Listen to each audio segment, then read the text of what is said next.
तो भाई लोगों, झारखंड में स्टूडेंट का प्रोटेस्ट चल रहा है।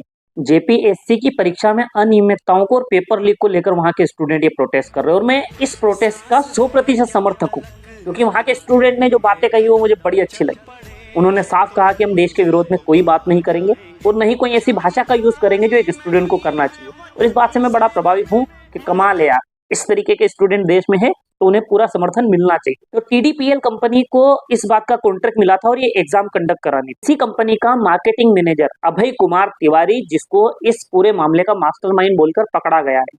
आपको पता है, अभय कुमार तिवारी प्रीलिम्स पास कराने के 5 लाख रुपए, एडवांस पास कराने के 10 लाख रुपए और फाइनल पास करवाने के 25 लाख रुपए लेता था। और अगर आप उसे ये पैसा दे दे तो आप उस एग्जाम में पास हो जाएंगे। इन सब लोगों ने गलत किया है, उसकी सजा इन लोगों को बाकायदा मिलनी चाहिए। लेकिन इसके साथ मैं ये चाहता हूं और मैं एक अलग नजरिए से देखता हूं कि उन माँ बाप को भी सजा होनी चाहिए जिन्होंने ये पेपर खरीदे। क्योंकि मार्केट में जब तक डिमांड नहीं होगी, सप्लाई का क्या फायदा। मार्केट में डिमांड है इसीलिए सप्लाई की जा रही है। अगर डिमांड को खत्म करेंगे तो सप्लाई अपने आप बंद हो जाएगी। तो जिन माता पिता ने अपने गधे बच्चों का करियर बनाने के लिए ये पैसे दिए हैं, उन्हें कम से कम 10 साल की सजा होना चाहिए और उन बच्चों को गवर्नमेंट एग्जाम से ब्लैकलिस्ट कर देना चाहिए। क्योंकि जिसके माँ बाप 50 लाख रुपए खर्च करने की ताकत रख रहे, वो तो अपने बच्चों का बिजनेस स्टार्टअप या बिजनेस सेटअप करा ही देंगे।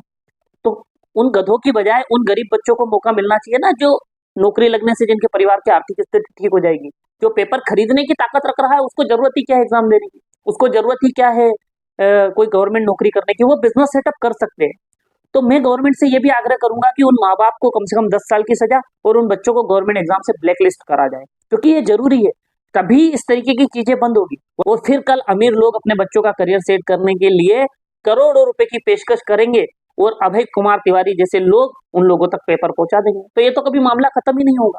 जो गलत है वो गलत है, पर नेता करेंगे नहीं, क्योंकि वोट कैसे मिलेंगे घटिया किस्म के नेता और चूतिए किस्म के अधिकारी। और यही हमारे देश में सबसे बड़ी मारामारी। क्या बात है सर, क्या बात है सर, क्या बात, ये बात है।